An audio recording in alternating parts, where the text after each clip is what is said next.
Hi Sasha, how's it going? I'm hopeful that one day you'll be able to answer that question in person. Anyway, I hope all is well and that your dad does remember that this video exists, and also that it does survive the passage of time, along with a few other things which I'm going to give to your mum and dad, and perhaps they may give them to you, perhaps they may show you, I don't know. It's out of my hands. Now, your dad did tell me that due to circumstances he didn't have any links with his grandfather, and that's why he was keen for me to say a few words and explain the background behind some of these objects. And by the way, your mum did receive letters from her grandfather, but where they are today and whether they still exist or not, I really don't know. We may not realise that our existence and everything we do touches the lives of many others. A case in point is this video. Without your existence, it wouldn't exist either. So, not long after you were born, the time came to hand a few things over to your mum and dad, and now I'm going to talk about them. First up is this paddle tennis bat. Now, I don't know what it's called in your day, but in my day it was called a paddle tennis bat, and it was kind of like used for a kid's version of tennis. The court was a lot smaller and net was a lot lower.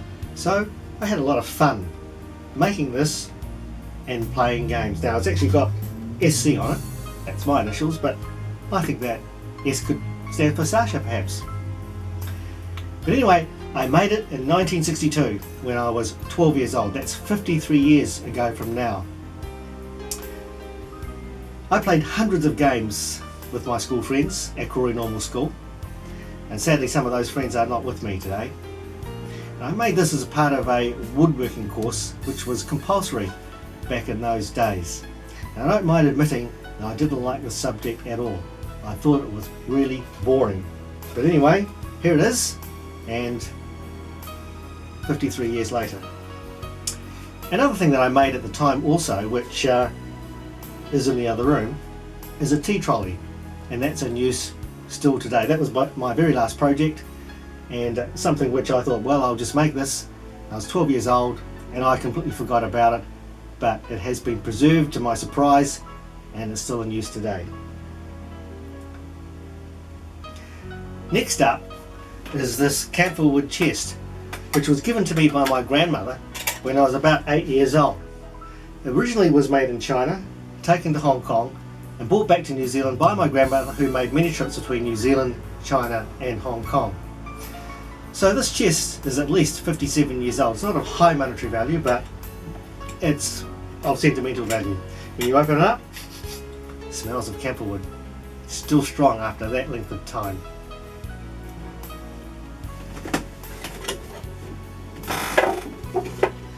This microscope was bought for me by my father when I was 10 years old. Now that's 55 years ago.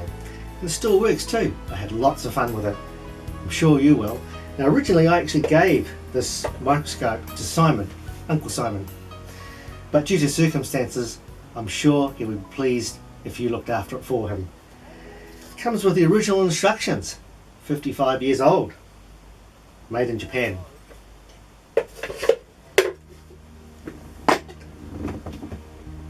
In 1968, 47 years ago, I was awarded what would probably be called an apprenticeship today. And it was to train as an electrical engineer with the New Zealand government's telecommunications company. And they assisted me financially to complete my degree in electrical engineering. And in 1968, they gave me this drawing set. Now in the olden days, there were no computers. There were no CAD systems, and engineering designs and calculations were done by hand, believe it or not.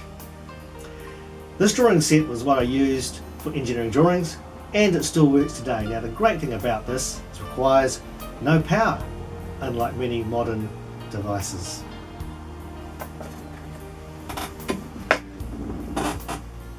Later, in 1980, more advanced engineering instruments were produced. And these became available for engineering calculations. Now this one's called a planimeter, It was very expensive in those days, probably equivalent to about $10,000, a precision instrument, and its purpose was to calculate the area of an irregular surface. And here are the original instructions.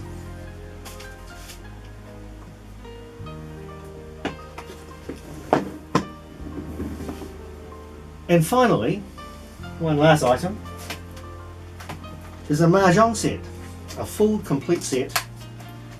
By the year 2000, it's not very old this, it's not very valuable either, but by the year 2000 we'd start to accumulate a property portfolio, and one of our tenants gave us this as a gift. So I have fond memories of my mother and father playing mahjong. My mother was a really good player. We would have our uncles and aunts come round and they would play and she'd win, and they played for money as well, not a lot of money, probably about a couple of dollars here and there overall, but I have many fond memories of them playing to the small hours of the morning and making clicking and clacking sounds all night, on the bigger set of course.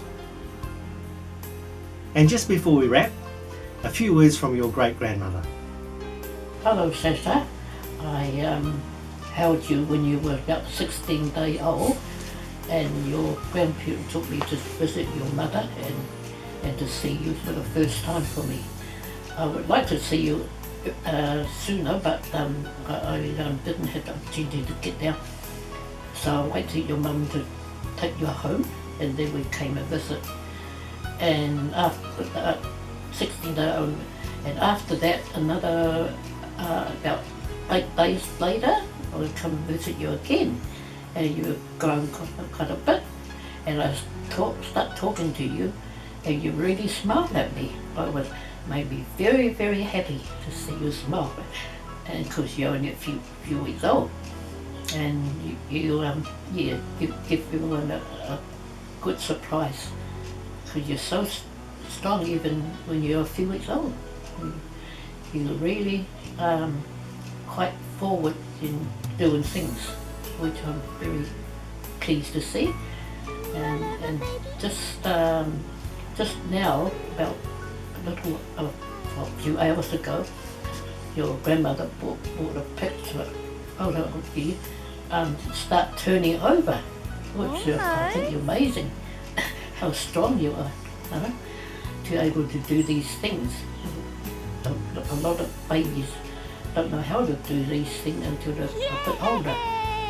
So you're very, very strong boy. It's very nice to see. That's all. Okay, so Sasha has a Chinese name. So what's that? Yeah, your name I picked for you is called Hoi Keong. Hoi Keong. Yeah. And what does that name mean? What did my brother say? Hoi means, I know the Keong. Keong is strong, but Hoi I'm not so sure. So Mei Li has a Chinese name as well. So what's that? Layman. I think Lay means pretty. Mung means quite clever. Okay, and who chose Mei Li's name? My parents, I think my father probably, or my mother. Right, because that's tradition, isn't it? Grandparents to choose the grandchild's name. Yeah. So Uncle Simon, he's got a Chinese name too. What's that? Gong Sun, the name. Sun means, I think city, but not so sure about Gong, because I don't know much Chinese words at all, so because I never had any education in China. Right. Yeah. And I've got a Chinese name too, so what's my Chinese name? Kai Wo. Right. And who? Wo means peace. Right. And who chose that name? My father. Yeah. Right. Okay. All right. Any final words to say to Sasha? I hope you have a lovely time at school, and I wish you all the best to do well. Well, Sasha, it's been nice to be able to explain all these things, and it's a wrap for now. And perhaps I may make a future video, perhaps I may not. I'll have a chat with your dad about that at some stage. But in the meantime, live long and prosper, and may the force be with you, and FAB, and all sorts of other expressions which I'm sure you'll be familiar with. Bye.